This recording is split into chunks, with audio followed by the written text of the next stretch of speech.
بسم اللہ الرحمن الرحیم۔ پچھلی آیتوں میں بتایا تھا کہ جو سر نہ مڈوا سکے وہ کیا کرے، ایک قربانی کر دے یا روزے رکھے یا صدقہ کر دے۔ پھر بتایا گیا تھا کہ جو عمرے کے ساتھ حج کا فائدہ اٹھانا چاہے اس کو بھی چاہیے کہ وہ قربانی کر دے، اور اگر اس کے پاس قربانی کا پیسہ نہ ہو تو پھر وہ 3 روزے حج کے دوران رکھے گا، اور 7 جب وہ واپس اپنے گھر آ جائے۔ یہ سب اس کے لیے ہے جس کے اہل خانہ یا اس کا گھر مسجد الحرام میں نہ ہو، اور اللہ سے ڈرتے رہنا چاہیے، اور یہ کہ اللہ سخت پکڑ کرنے والا ہے۔ آگے فرمایا آیت نمبر 193 میں 197 میں، الحج یعنی حج اشہر معلومات، مہینہ معلومات کا ہے، علم میں اضافے کا مہینہ ہے، یہ گناہوں سے معافیوں کا مہینہ ہے۔ یہ فمن فرضا فیہن الحج، پھر جو کوئی فرضا یعنی نیت کرے اس میں حج کی، یعنی حج کا ارادہ کر لیا جس نے، الحج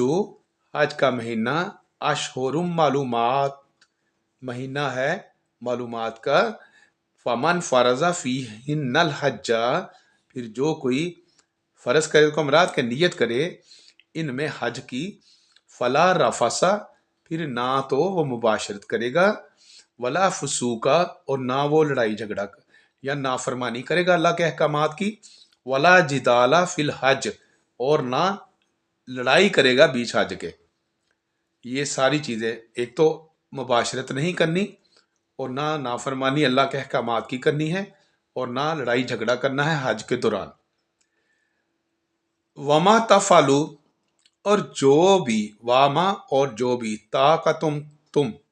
فعلو کرو گے، اور جو بھی تم کرو گے، من خیری یعلم اللہ، کوئی بھی نیکی جانتا ہے اس کو اللہ۔ وما تفعلوا، اور جو بھی تم کرو گے، من خیری یعلم اللہ، کوئی بھی نیکی جانتا ہے اس کو اللہ، یعنی آپ نے کوئی نیکی کی ہے تو اس کو اللہ بہت بہتر طریقے سے جانتا ہے۔ وَتَزَوَّدُوا،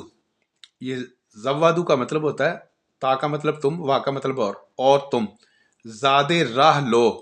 یعنی سفر کا سامان لو۔ کیا پہلے تو لوگ پورے ٹرنکوں کے ٹرنک بھر کے جایا کرتے تھے بائی شپ، اب تو دور چینج ہو چکے ہیں۔ پھر اللہ نے کہہ دیا کہ بھئی یہ جو ساز و سامان تم اٹھا رہے ہو نا، اس کی ایک قسم بھی ہے، فَإِنَّ خَيْرَ الزَّادِ التَّقْوَىٰ، پھر بے شک بہترین زاد راہ تقوی کا ہے۔ یہ ہے کہ سفر کے لیے چلے ہو تو متقی بن کے جاؤ اور نیک بن کے آؤ، یہ نہیں کہ حج کر لیا اب بعد میں چھرے پکڑ لیے، لوگوں کی گردنیں کاٹنی شروع کر دی، مہنگائی کے اندر کمر کس لی، اور میں نے حج کے بھی پیسے پورے کرنے ہیں اور آگے جو میں نے عمرہ کرنا اس کے بھی پیسے پورے کرنے ہیں۔ متقی بننے کا حکم دیا ہے، ڈاکو نہیں بننے کا۔ اور معذرت کے ساتھ اللہ مجھے معاف فرما دے اس بات سے، میرا مشاہدہ ہے کہ جو یہ سب 2 نمبری قسم کے حاجی نمازی جاتے ہیں نا، یہ فراڈیے قسم کے، یہ آ کے لوگوں کی کھالیں اتارتے ہیں اور بہت سارے مسائل میں پڑ جاتے ہیں۔ تو میں نے اس کے متعلق تھوڑی معلومات کی، میں نے وہاں پہ عالم دینوں سے رابطہ کیا، میں نے کہا یار مجھے یہ بتائیں کہ کیا مسئلہ ہے کہ یہ جانے کے بعد ہم لوگوں میں بہت ساری تبدیلی آ جاتی ہے۔ تو اس عالم دین نے وہاں پہ مجھے بتایا، عرب تھا وہ، کہ یہ جو حجر اسود ہے نا،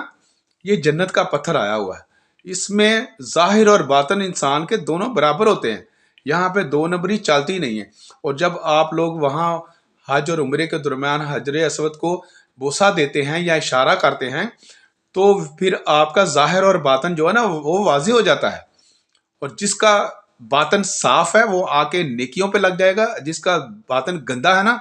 پھر وہ آ کے گندگی کے اندر شامل ہو جائے گا۔ اس لیے یہ سارے گندگیوں سے بچانے کے لیے اللہ نے کہا ہے اگر تمہیں تھوڑی بہت عقل ہے،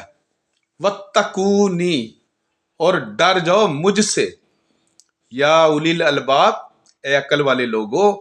عقل کرو اور مجھ سے ڈرو، صرف تختیاں لگانے کے لیے حج اور عمرے نہ کرو، مجھ سے ڈرو، اور حلال مال سے کرنا ہے یہ سارا۔ اور یہ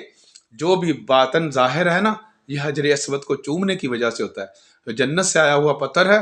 جنت کے اندر کوئی دو نمبری نہیں ہے، جو ظاہر ہے وہی باطن ہے. تو اس لیے ذرا احتیاط کی ضرورت ہے. حج اور عمرے کا ارادہ ضرور کریں، اللہ توفیق عطا فرمائے. پہلے اپنے ارد گرد نظر مارنی ہے، اپنے مال کے اوپر بھی، اپنے اعمال کے اوپر بھی. باقی اللہ بہتر کرنے والے ہیں، وہ معاف بھی کرنے پہ آئے تو سب کچھ معاف کر دیتا ہے.